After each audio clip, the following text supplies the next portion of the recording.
باب نمبر 59 باب ناقة النبي صلى الله عليه وسلم. نبی صلی اللہ علیہ وسلم کی اونٹنی. قال ابن عمر: أردف النبي صلى الله عليه وسلم أسامة على القصواء. عبداللہ بن عمر رضی اللہ عنہما نے کہا نبی صلی اللہ علیہ وسلم نے اسامہ رضی اللہ عنہ کو قصوا پر اپنے پیچھے بٹھایا. وقال المسور: قال النبي صلى الله عليه وسلم: ما خلأت القصواء.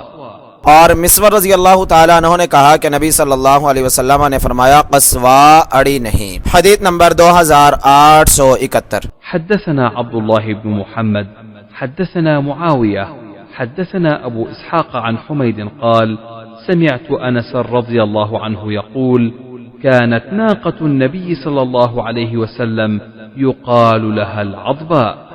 انس رضی اللہ تعالیٰ عنہ سے روایت ہے کہ نبی صلی اللہ علیہ وسلم کی اونٹنی کو عضبا کہا جاتا تھا. حدیث نمبر 2872. حدثنا مالك بن إسماعيل حدثنا زهير عن حميد عن أنس رضي الله عنه قال: كان للنبي صلى الله عليه وسلم ناقة تسمى العضباء لا تسبق. قال حميد: أو لا تكاد تسبق.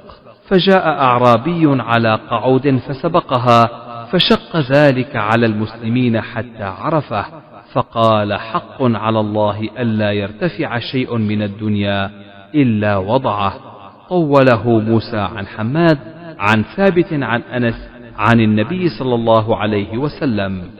انس رضی اللہ تعالیٰ عنہ سے روایت ہے کہ نبی صلی اللہ علیہ وسلم کی ایک اونٹنی جس کا نام عضبا تھا اس سے کوئی اونٹ یا اونٹنی آگے نہیں بڑھتی تھی. حمید نے کہا یہ قریب نہ تھا کہ کوئی اس سے آگے بڑھے تو ایک اعرابی ایک نو عمر اونٹ پر آیا اور اس سے آگے نکل گیا. مسلمانوں پر یہ بات شاق گزری یہاں تک کہ آپ صلی اللہ علیہ وسلم نے بھی یہ بات پہچان لی تو آپ نے فرمایا اللہ پر حق ہے کہ دنیا کی جو چیز بھی اونچی ہو اسے نیچا کر دے. موسیٰ نے حماد سے انہوں نے ثابت سے انہوں نے انس رضی اللہ تعالی عنہ سے انہوں نے نبی صلی اللہ علیہ وسلم سے اسے طویل بیان کیا ہے. فوائد نمبر 1 باب ناقۃ النبی صلی اللہ علیہ وسلم. امام بخاری رحمہ اللہ نے باب میں آپ کی اونٹنی کا ذکر واحد کے صیغے کے ساتھ کیا ہے یعنی ناقۃ النبی صلی اللہ علیہ وسلم جمع کے ساتھ نہیں کیا. اس میں اشارہ ہے کہ ان کے نزدیک عضبا اور قصوا ایک ہی اونٹنی کے نام تھے. فتح الباری النہایہ فی غریب الاثر میں ہے قصوا وہ اونٹنی کہ جس کے کان کا کنارہ کٹا ہوا ہو, کان کا کوئی حصہ کٹا ہوا ہو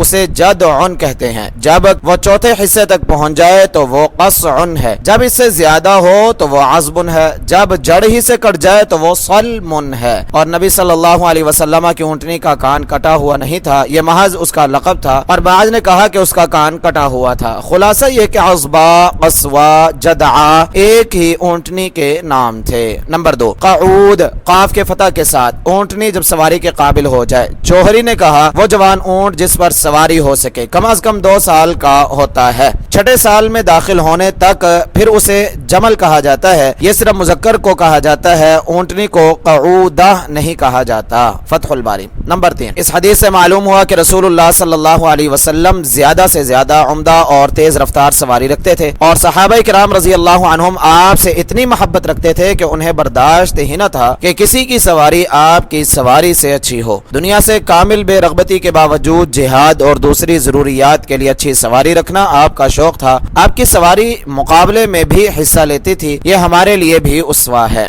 نمبر 4 اس حدیث سے معلوم ہوا کہ اللہ تعالیٰ کو مخلوق میں سے کسی کا اونچا ہونے کا دعویٰ پسند نہیں. چنانچہ اس کا فرمان ہے تلک الدار الآخرۃ نجعلها للذین لا یریدون علوا فی الارض ولا فسادا والعاقبۃ للمتقین.